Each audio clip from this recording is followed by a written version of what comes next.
actually, I was just talking about how the earlier theories were trying to treat people as problematic individuals. That's where I stopped, I think. No, it stopped. Yeah, sir. Yes, sir. Okay. So, okay. I was just actually I went on talking for another 2 minutes, but it was not. You couldn't hear it. Okay. Yeah. At the end, we couldn't hear. So yeah, I understand. Okay. So what happened was that the difference between the earlier theories and the current theories is that because of the fundamental respect that Carl Rogers have for people, he treats people as essentially capable of positive response within themselves because they are very, very positive people. People are capable of higher forms of imagination. Okay, so he he wanted to really turn the entire psychology, I mean, counseling experience into a client-centered approach rather than a problem-centered approach. That's why it's called. Uh, One second, I'm just muted. Yeah. So that's why it's called client-centered approach, the person-centered approach. Because here in this person-centered approach, the focus is not on the problems.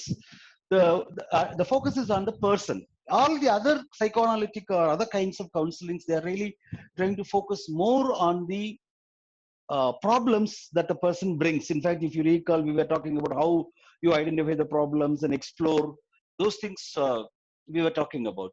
So, but in this case, he's talking more about how we can focus on the person, because unlike the other psychologists which sees human beings as sick people, thereby treating them as correctable, somebody we have to really work together working on correcting the person because essentially they are broken and essentially they are fractured people. So the other people, other psychologists were looking at human beings as a broken mirror which needs to be fixed. So they never had that regard for the client as a person who is capable of respect and worthy of non-judgmental relationship. Whereas in the case of Carl Rogers, he essentially treats human beings as uh, absolutely essentially wonderful, unconditionally respectable people. And because of that, the counseling should be centered around the individual. It is very interesting because the difference here is very interesting. If you want to really understand the difference, you have to understand it in terms of allopathy and other medical systems. In allopathy medical system, the focus is on the disease, whereas in the other medical systems, the focus is on the person. For example, if you have really gone to a homeopathy doctor, he will really try to listen to your symptoms. This is very specific to you. The symptoms are only specific to you. The same symptoms he may not really want to associate with the other person, or if the person has the same symptom but other symptoms are associated with it, then he will have a different medicine for him.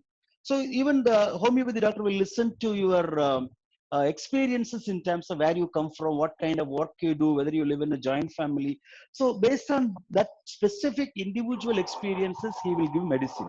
Whereas in the case of allopathy, they won't even listen to the client. They won't listen to the patient. They'll simply give a medicine by looking at the reports. For them, the test reports are more important than the individual. So if you really want to compare the earlier psychologists, they were like allopathy doctors, only focusing on the problem. Whereas Carl Rogers says, no, we need to focus on the persons. And that's why it's called a person-centered or client-centered approach to counseling. Sir, excuse me, sir. Yes, please, yeah. Sir. Yes, yeah. Can you hear me? Yeah. Sir, Needu is trying to join, sir, but she can't. Oh, yeah. Okay, I got it. Yeah. I'm just admitting her now. Yeah. Okay, she's joining now. Okay. Thank you. So anyone who has anything to clarify or anything to be repeated again, please, you can just unmute and contact me. Okay, fine. So, yes, Nitu, I think I'm glad you're also joining back. Yeah. So what happened was that his understanding is, yes, we need to focus on the individual because the individuals are tremendously capable of understanding themselves without anybody having to play the role of having to give them the understanding. In other words, all the earlier psychologists were trying to believe that the counselor has to be the primary actor in giving that sense of understanding to the individual. Whereas in the case of person-centered approach, of client-centered approach of Carl Rogers, he says no, the clients themselves are capable of understanding. So because it arises from a humanist psychology, which believes that humans are extremely capable people. Humans are potential people with tremendous amount of potential for giving them higher forms of existence. So we don't need to really, someone need not give higher form of existence. For example, if you really happen to see a film like Tappad, you would have noticed. I think you should see the film. I've been talking about it. It's available Amazon Prime Video. So here, the whole tussle is actually the men think that it is the duty of the men to make women happy, as if women cannot be happy on their own. The husband has to take her to the restaurant. The husband has to buy her gifts. The wife will be very happy. Whereas the wife can only give happiness to husband, but she cannot find happiness on her own self. And the husband or the men have to make them happy, which is what exactly an anti-woman, anti-humanist understanding of a woman. A woman should be regarded, or even everybody for that matter, should be regarded as capable of finding, or capable of having their own happiness and finding their own happiness. Even children should be also understood as capable of finding their own happiness. The others can play the role of a facilitator. That's what we are seeing on the screen. But they cannot be the primary reason why someone else is happy. Similarly, in a counseling situation, it is not the responsibility of the counselor to make the client find meaning or find happiness. The client himself or herself is capable of finding that meaning, and the counselors have to only play the role of facilitating in a role, because the individuals are capable of absolutely understanding as well as functioning as full individuals. So it is because of that understanding, it is because of that belief that individuals are capable of their own self-understanding and individuals need to be respected. Empathy becomes the primary mode of connecting with the client. Empathy, we already discussed in the other class, where I told is the ability to feel with the person rather than feel for the person. Here, you empathize because you know why the person might have done something. You empathize because you respect the person. You try to understand the person as to the kind of actions that the individuals have chosen to do. So it recognizes the presence of the fully functioning individual. It really ensures that each one of us pay attention to one another. And also it breeds active listening from the client as well as from the counselor. So in fact, the counselor has to be much more actively listening so that he can fully understand or she can fully understand the client's subjective world. In fact, the client, it is the client's response, it's the counselor's responsibility to travel inside the world of the subject or the client, rather than the client having to enter into the counselor's subjective world. In other words, the client need not have to try to enter into the world of counselor. The counselor has to enter into the world of a client by making efforts to reach out to him. If you really want to understand it, for example, people who do research in field, in villages, they always believe that it is the responsibility of the villagers to fit their answers in the scheme that the researcher has already developed. For example, if I develop an yes or no question, the villagers do not have the option to answer the question elaborately. They have to fit into your scheme of having to say yes or no. This is violent, non-humanist approach to research, where you are saying, no, it is the responsibility of the people in the field to fit into my scheme. No, the true humanist research would be, we fit into the scheme of the people. We fit into the meaningful universe of the people. In the same way, the counselors have to make an effort to fit themselves into the meaningful subjective world of the client, rather than by forcing the client to come into their understanding of discipline of psychology, theory, and all that. Because for this to happen, the clients, the counselors have to suspend their opinions, suspend their own prejudices, and suspend their own verbose theories, all kinds of complicated theories they need to suspend. In other words, they have to approach the client with absolute uh, empathy, absolute non-judgmentality, and without any baggage of their own knowledge, baggage of their own opinions and prejudices. That is what is very, very important, and that client-centered theory is focusing on that. So this particular approach has its own wonderful processes. These processes are, it is non-directive in nature. It is, in fact, the client actually directs the entire process rather than the counselor. In fact, in our previous discussions, we talked about how the psychoanalytic free association method, if you remember that psychoanalytic doctor putting the patient, the client on the couch and sitting on the head side and talking.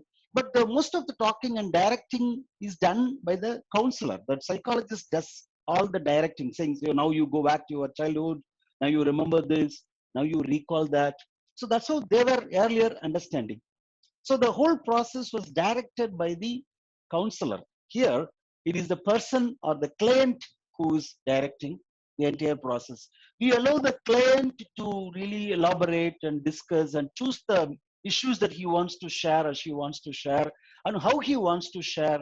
All those things are done by the client. In fact, the very goal, what I want to achieve out of this counseling is again set by the client rather than the therapist. The therapist or the counselor or the psychologist does not set the goal. The goal is set by the client himself. So the client does his own diagnosis. The psychologist does not do any diagnosis. The client on his own ensures that the counseling process moves in the way he finds it worthy of moving. So that's why it's called the person-centered approach. So this non-directive, I already told, ensures there is egalitarianism, there is equality, and there is a lot of silence that happens. In fact, if we have a video, if I have time, I'll show it to you also, if it is good to screen on your phone in terms of speed. I mean, with data, let's see. Because earlier when I played for some students, they were saying it was not coming on their screen. Let's see. Because here, what is interestingly, unlike other kinds of counseling, if you really see the way Carl Rogers or the followers of Carl Rogers counseled, the counseling process would involve lots of silencing. Because the counselor will not want to break the silence of the client. Sometimes it may even happen for an hour or two. I'm not talking about the silence, but the entire counseling process can take an hour, because there are moments in which the client feels not like wanting to talk. So he keeps quiet and just broods, looks around, and the counselor waits. That's why lots of silence is expected. And the questions that the client will ask, rather than the counselor will ask, needs to be answered by the counselor. Whereas in the other process, the counselor asks a lot of questions. How do you feel about it? When did you start doing it and all? Here, the clients ask a lot of questions. So is it because I'm doing this because I'm a psycho? Or am I doing this because I'm a I'm a sinned person? Or is it because I'm doing it because I'm a horrible guy? So these questions the client asks. And the autonomy of the client is absolutely accepted, and the self-determination of the client is accepted. That's why it's humanist, because the counselor sees the human in the client, not the problematic person, or not the disease-carrying person, or not the mentally ill person. They are absolutely full-blowing, full-glowing human being he sees, rather than seeing a problematic individual, which is the case with all the earlier theories. So here, this process of a very elaborate process of client-driven counseling leads to beautiful moments of discovery of movements. Discovery of movements here is that as the client reaches these moments of movement, he moves further and further forward in solving his own problem, or in moving out of his own problem. So the client is absolutely freed and allowed to talk everything that comes into his mind without holding anything back. And in fact, the very interactional context where the client and the counselor are sitting may be the first time ever that the client discovers certain new experiences, which is very much the case with most of our lives also. Sometimes we discover certain dimension of us only in communication, when I am in communication with some person, maybe a very therapeutically healing person. When I'm in that contact with that person, or I'm in communication with that person, you would have realized that suddenly you discover a beautiful moment in your own life, where you suddenly realize that you are really making a forward movement. In fact, you discover a milestone within your own life that you really feel like, my God, I've really lived great and I'm moving forward. So this non-experienced previously experiences can also become experienced in this counseling process, and the facilitating role that the counselor plays is basically to allow that person to experience these moments of movement. That's what he calls it as the moments of movement, in which the client experiences tremendous amount of self-worth and moves forward and moves out of the problem. So then this particular moment of discovery, the moment in which he discovers his own new dimensionality or new experiences, they get integrated into his concept of self. So that is why that's why the self concept is formed. So many of these moments make up the process of change during the therapy. So what is the client-centered counseling? Client-centered counseling is beautifully dotted with many of these moments of discovery, moments of realizing his own self-worth or realizing a new experiences, a new discovery in terms of, my God, how horrible I've been, how silly I was, how great I was. These moments you experience. So when these experiences are happening, the client discovers his own self-worth. I've already told the moment of discovery is a moment towards moving out of the problem, because you realize you are such a worthy person, that you've been doing something incongruently. So as the person begins to get in touch with this core fine human sensibilities, the core true human sensibilities, a great spiritually elevated, spiritually higher kind of an existence, the moment the person keeps in touch, the moment that person realizes that my everyday actions are incongruent with, one second.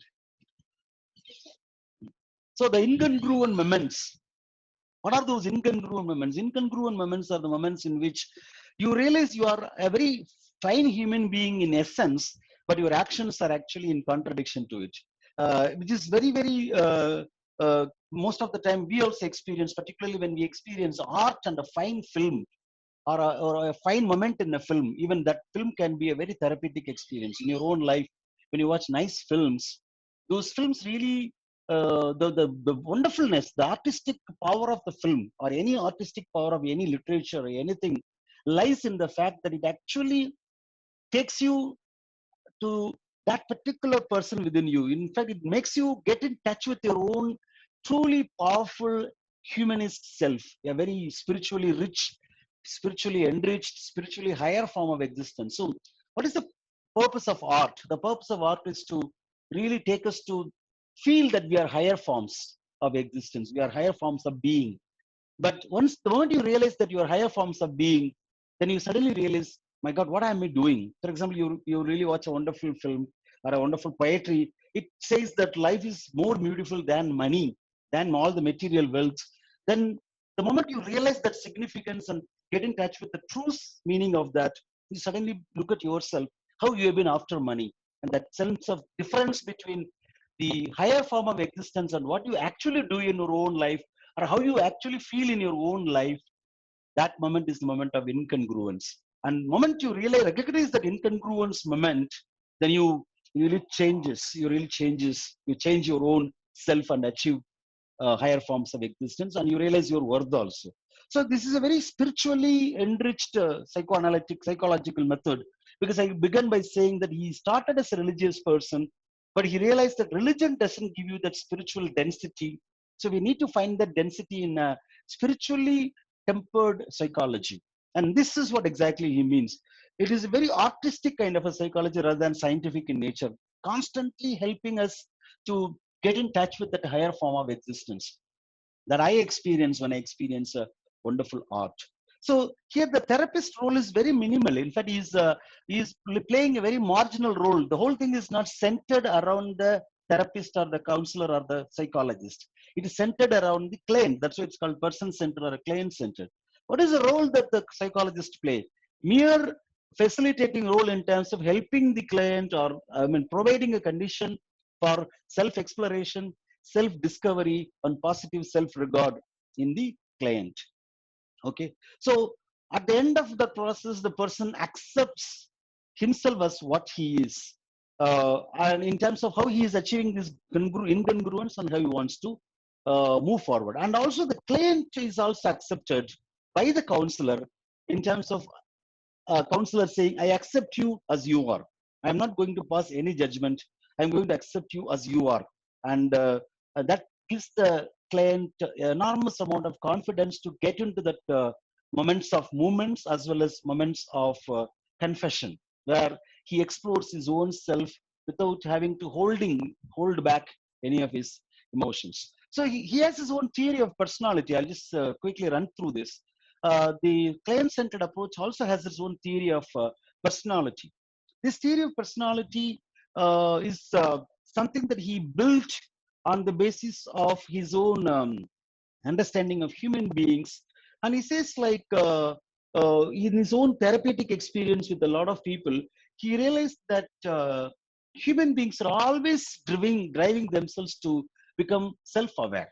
They are always directing themselves to become more aware of themselves. In fact, our entire journey of life is always a journey towards understanding our own self, rather than seeing it in psychoanalytic term as born as a broken person, then even ending as even more broken. If you really look at the life stages of psychoanalysis of Sigmund Freud, he sees human beings are actually born as reasonably uh, broken people. Yes, good.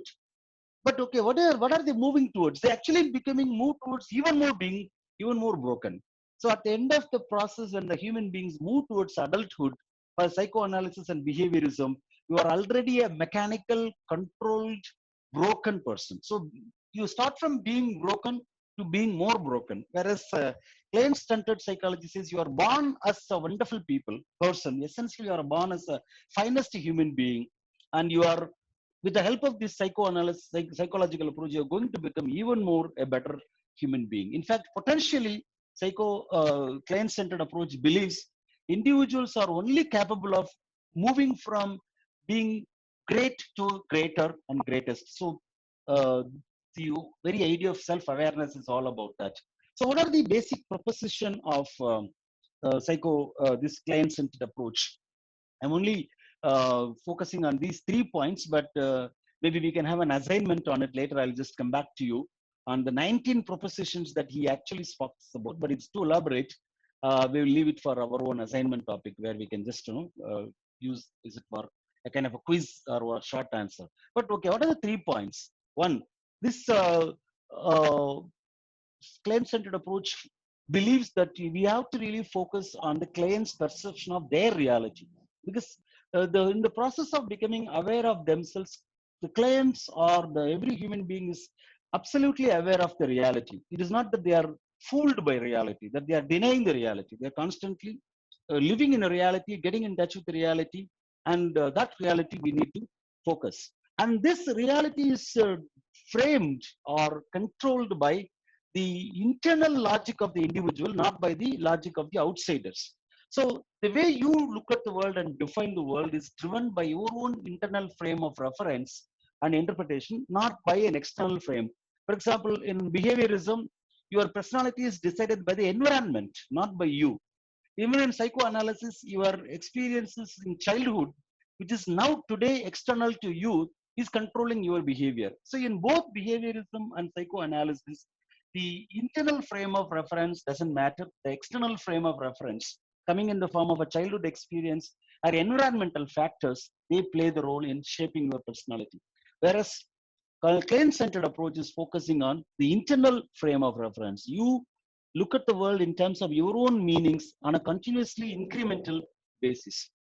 And actualizing tendency, every human being is capable of always moving from a basic existence to a higher existence. In other words, the self of an individual, the true potential of an individual can be actualized. So we born as a potentially great human beings, and we have to end up actualizing that potential.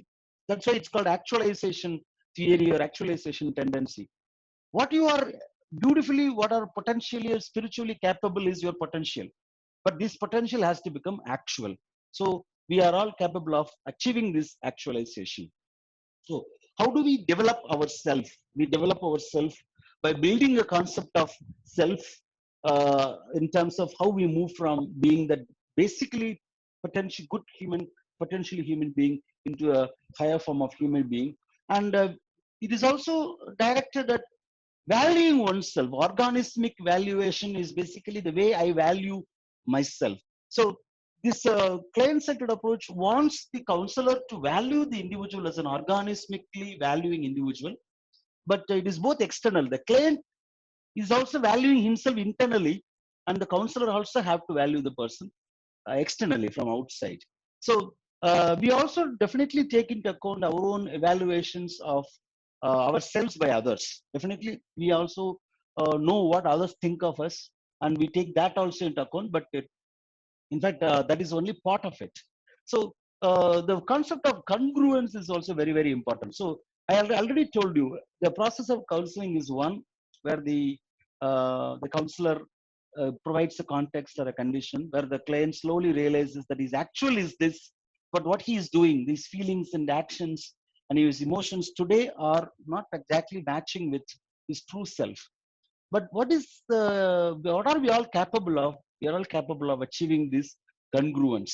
So this congruence is the exact matching between my actual human potential and the ideal human potential that I possess within me. Once this match, we achieve enormous amount of congruence and psychological balance. So in this process, we become it is not exactly becoming a Mahatma, it is actually becoming a process of accepting one's own weaknesses, accepting one's own internal conditions, and becoming trustworthy to oneself. So when we become trustworthy, when I become very capable of doing what I think, and being able to say what I really feel like saying deeply down within me, taking into account the other person's self-worth, that constitutes my congruence. So this particular theory has applications in different spheres. Particularly in one-to-one counseling context is even more powerfully useful. So this is applied largely in one-to-one counseling, but it can also be applied in, for example, in one-to-one situations where the individuals comes for really recognizing his own potential. Sometimes people who are experiencing incongruence, for example, feminists, transsexual, trauma survivors, even students, they all experience incongruence largely. For example, if you really look at the transsexual, there's a huge amount of incongruence. On the one hand, he feels that he is a woman. He was born male, but he is feeling like a woman. But on a day-to-day basis, he is functioning like a male. And he really needs counseling support in terms of wanting to become congruent with his true realization of what he is and what he does. So he thinks he's female, but he does things and feels things. I mean, outside the world, he demonstrates a feeling as a male. But the counseling helps the person to achieve that congruence. He does exactly what he feels. Similarly, feminists, a woman who is aware of her own rights, she constantly knows that she is born free and she's capable of many things. But actually, on a day-to-day basis, she's deceiving herself by doing something else, by being obedient wife or obedient daughter, and doing things which are really disturbing her, destroying her from within. And such people may really benefit a lot from a counseling of this kind. Even a student can also experience the same thing here. So it can also be very useful in a classroom situation where, more importantly for the teacher, it can be a very, very powerful therapeutic experience when the teacher, on the basis of this particular theory, where he treats the students as clients, and he says the entire learning experience should be student centered, not teacher centered, then the teacher actually moves away from being this teacher and evaluator to being a facilitator of learning. So that is the other one. And yeah, next.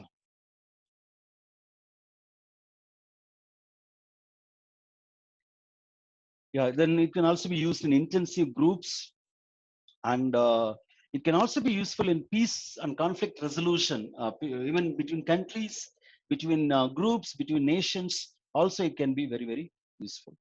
So nowadays, people are also using it as a play therapy, particularly children who got traumatized experiences in terms of their parents having been killed in an accident right in front of them,